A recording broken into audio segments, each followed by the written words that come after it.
Bonjour, dans cette vidéo vous allez découvrir comment créer sa propre registrie Docker locale. Alors on crée sa propre registrie pour différentes raisons. Alors bien sûr pour le stockage des images Docker, alors bien sûr ça c'est évident, mais aussi parfois par nécessité.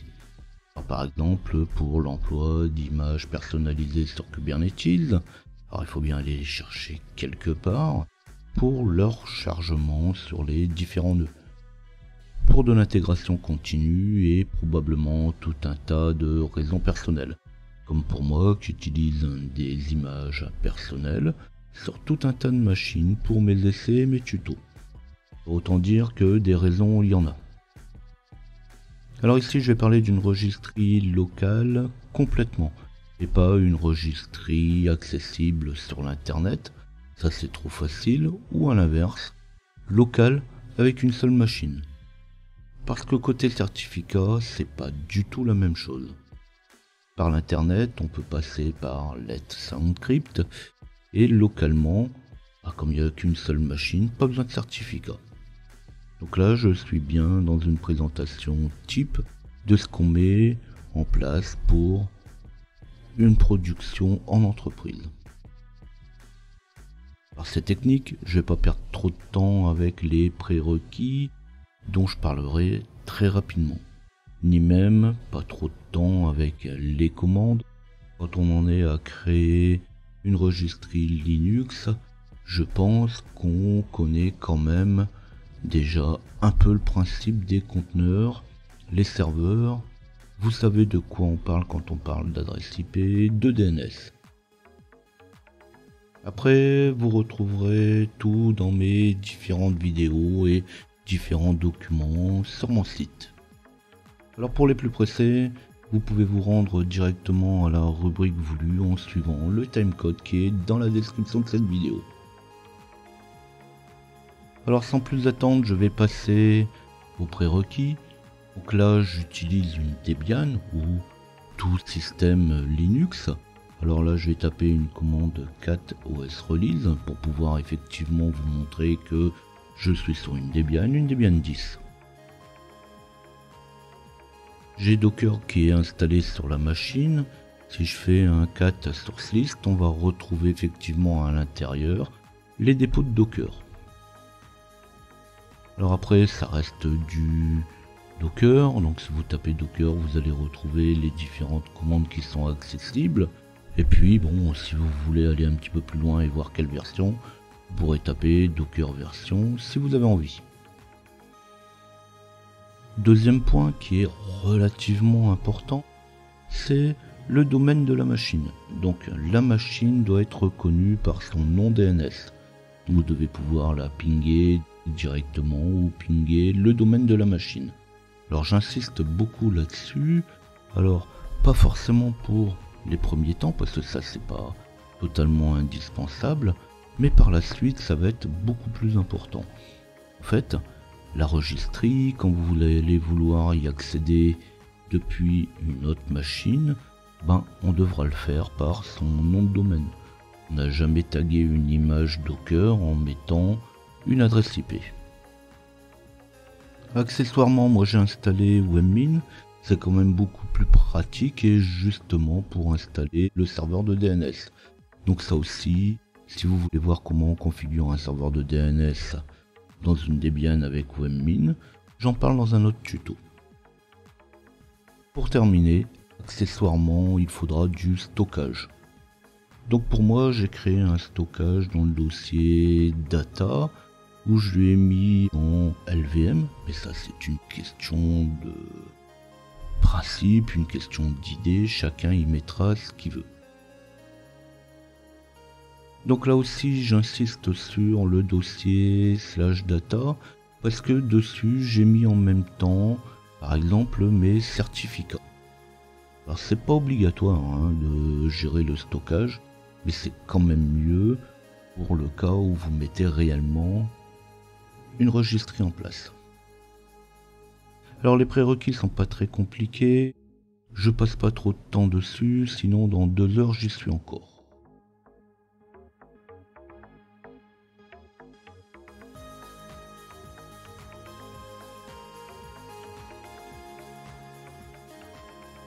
Donc comme je l'ai dit, on va accéder à notre serveur de manière sécurisée. Donc pour pouvoir accéder à ma registrie de manière sécurisée, il va falloir que je génère tout un ensemble de certificats. Donc pour commencer, je vais commencer avec un mkdir-p/data/cert.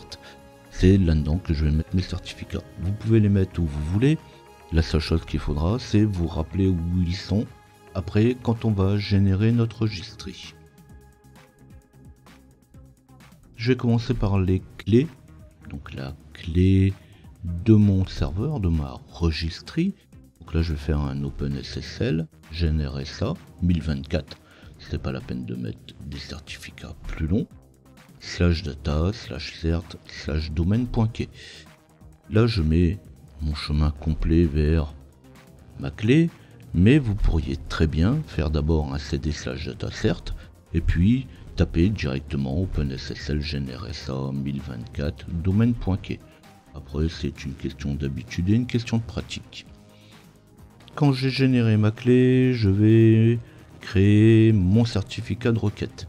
Donc mon certificat où je vais lui dire que ma clé correspond au debian-registry.loisel.loc. Donc je vais utiliser la commande OpenSSL requête-new -key, je vais lui donner mon chemin de ma clé et puis le chemin de destination domaine.csr. Donc là vous pouvez mettre ce que vous voulez, FR pour le pays, le nord, le nom de votre compagnie, mais surtout là où il ne faut pas se tromper, c'est dans le FQDN, bien mettre le chemin d'accès DNS de votre serveur, donc debian-registry.loisel.loc pour moi.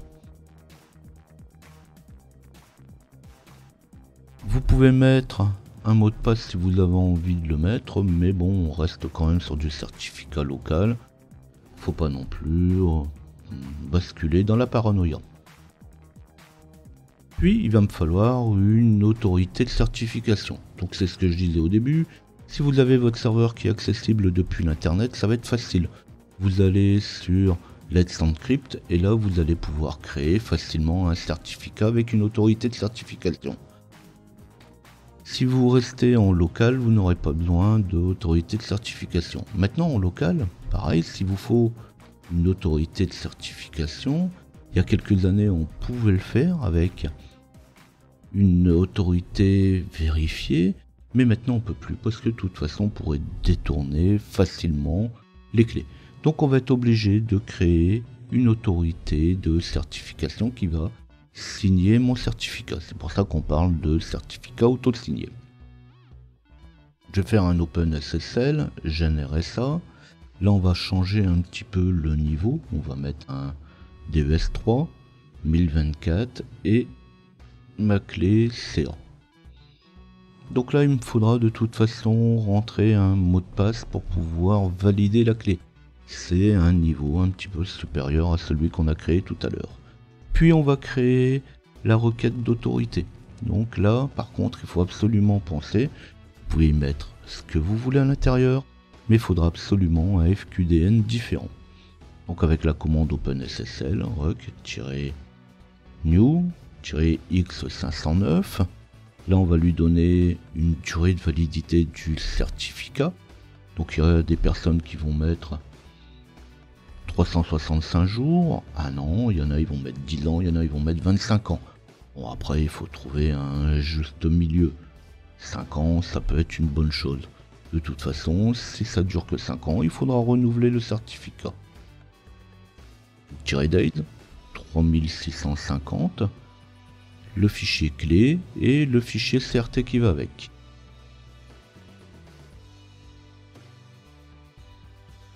Puis on va signer le certificat, donc il va falloir que je signe le certificat que j'ai créé tout à l'heure.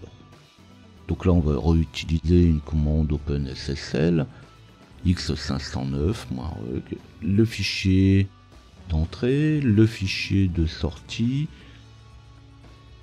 l'autorité de certification, la clé de l'autorité de certification et puis le SRL qui va avec. Donc là c'est pareil, c'est pas la peine de vous acharnez à essayer de lire ce que j'ai mis dans la vidéo, vous retrouverez toutes les informations soit dans la description de la vidéo, ou sinon vous le retrouverez dans le document qui est fourni avec. Donc quand c'est fait, j'ai créé mes certificats, il va falloir maintenant modifier le service Docker. Puisque bon, en réalité, le service Docker, lui, est fait pour fonctionner de manière sécurisée. Donc je vais aller chercher dans librairie, système, le fichier Docker service. Donc tout ça c'est pareil, je le mets aussi dans la description. Et je vais aller chercher à l'intérieur de mon fichier de service la ligne qui correspond à l'exécution du service, exec start. Et là, je vais tout simplement rajouter à la fin de la ligne de ne pas utiliser la partie sécurisée du registre pour mon domaine debian-registry-.loisel.loc.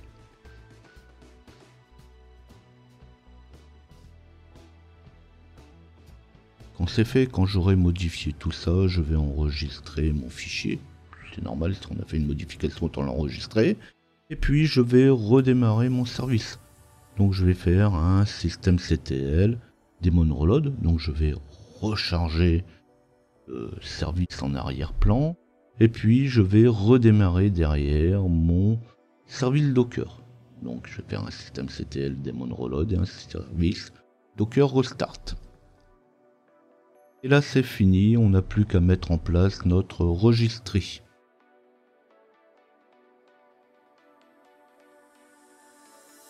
Dans le tuto fourni dans la description, je mets en place la registry après.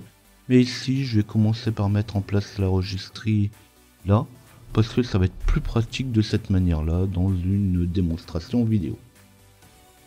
Donc là c'est pareil, on a une ligne qui fait 1 km de long. Donc je vais pas m'embêter, je vais faire du copier-coller. Et puis je vais récupérer tout simplement, je vais faire un docker run, lui dire que je démarre en démon. Et puis je vais rediriger les différents ports, le 443 vers le 443 de mon conteneur. Je vais passer par le port 80 à l'externe pour le port 5000 à l'interne. Je vais lui dire de redémarrer toujours. Je vais lui donner un nom à mon conteneur, registry. Et puis je vais lui donner les différents certificats. Donc là je vais lui donner le chemin pour mes certificats. Donc là d'un côté ça sera data cert, là où j'ai mis mes certificats. Et puis de l'autre côté data var lib, là où je vais mettre de toute façon mes certificats à l'intérieur de mon conteneur. Je lui passe quelques paramètres comme registry httpd l'adresse, donc en 002.443. Le TLS, donc les certificats, et puis les clés de certificat. Et enfin, je termine avec comme dernier paramètre registry latest. Je lui dis quelle est l'image que je vais utiliser. Parce que là, je vais pas m'embêter, je vais pas installer une registry complète, je vais en profiter. Comme j'ai un Docker sur ma machine, je vais prendre le conteneur registry et la dernière version du registry. Alors c'est vrai que sur internet vous verrez beaucoup de personnes, plutôt que de prendre la dernière version de registry, on prend un registry 2.2. Bon, après ça reste une question de point de vue. De toute façon ça change rien à l'installation et au fonctionnement du système.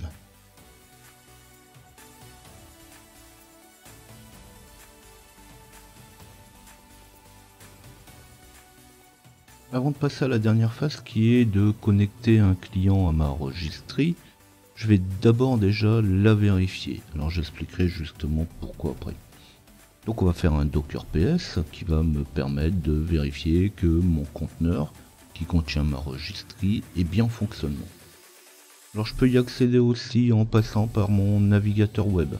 Alors pour le navigateur web, Internet Explorer ne fonctionne pas plus que Chrome. Donc j'utilise tout simplement Firefox. Là, pas besoin d'utiliser un port particulier puisque j'ai redirigé le port 80 vers le port 5000 de mon conteneur. Et le port 443, c'est le port par défaut pour l'HTTPS. Donc je peux accéder à ma registrie en tapant https:// et mon FQDN de ma registrie. On peut aller un petit peu plus loin en allant chercher le catalogue. Donc je vais taper https:// mon FQDN /v2 / catalogue. Alors on pourra encore aller un petit peu plus loin en allant chercher les différents tags des images. Donc cette fois je vais pouvoir passer côté client. Alors côté client, si j'essaye avec un Docker login, c'est ce qu'on devrait faire normalement, eh bien je vais avoir un message qui m'annonce que l'autorité de certification n'est pas valide. Alors là, c'est ce que je disais juste avant, très peu de tutos en parlent. Donc si vous n'êtes pas au courant de cette dernière manipulation, vous risquez de chercher un bon moment. Là, effectivement, c'est pour ça que j'ai bien vérifié juste avant, ma registrie fonctionne. Donc ce n'est pas côté registrie qui a un problème, c'est bien côté client. Alors par contre, quand on est en production, on n'a pas le choix, faut que ça fonctionne. Donc tout simplement, je vais créer un dossier de validation pour mon certificat. Alors là, il faut absolument qu'il soit noté au FQDN. Donc je vais faire un mkdir-p /etc/docker /cert.d et dedans, là, je crée un dossier qui correspond à mon FQDN. Si vous essayez autre chose, ça ne marchera pas. Puis on importe du serveur mon certificat. Donc je vais tout simplement utiliser la commande scp route l'adresse IP ou le nom de mon serveur, là où j'ai stocké mes certificats, donc là où j'ai stocké mon domaine CRT, donc pour moi c'est dans /data/cert, et je vais aller le mettre dans le dossier que je viens de créer, donc dans etc docker cert.d, mon fqdn / et là il faut qu'il s'appelle ca.cert. Quand c'est fait, quand j'ai importé mon ca.cert, j'ai plus qu'à redémarrer. Donc là je parle sur mon client, je n'ai plus qu'à redémarrer mon service et éventuellement recharger le démon. Donc je vais faire un systemctl daemon reload, un systemctl restart docker. Et là cette fois je vais pouvoir me connecter à ma registrie avec un docker login -u root. Ça c'est un compte que j'ai créé, mais on pourrait très bien utiliser d'autres comptes forcément, puisque côté sécurité root c'est pas forcément un très bon plan. On pourra plutôt utiliser un autre utilisateur, et là j'irai me connecter à debian-registry.local.loc. donc je vais bien me connecter au FQDN de mon serveur. Et puis on peut terminer par un test. Donc on va essayer d'envoyer une image vers ma registrie. Je vais faire un docker pull Ubuntu, donc ça c'est ce qu'on trouve pratiquement partout. Tous les tutos présentent toujours la même chose. Je vais changer le tag de ma Ubuntu, donc je vais faire un docker tag Ubuntu et je vais la taguer au nom de ma registrie. Domaine-registry.loisel.loc /Ubuntu. Et là cette fois je vais pouvoir faire un docker push debian-registry.loisel.loc /Ubuntu. Si vous êtes curieux, vous pourrez aller voir dans votre catalogue si effectivement mon Ubuntu a bien été remonté. J'en ai fini avec la création de ma registrie Docker. Si cette vidéo vous a intéressé, vous n'oubliez pas de liker. Abonnez-vous à la chaîne si vous désirez retrouver d'autres vidéos, d'autres tutos. Flashez le QR code ou tapez ljp-info dans votre navigateur web pour retrouver tous mes documents. N'hésitez pas à poser vos questions, je sais bien que créer une registrie Docker, c'est loin d'être évident, donc n'hésitez pas. Laissez-moi vos suggestions, et sinon, on se dit à bientôt.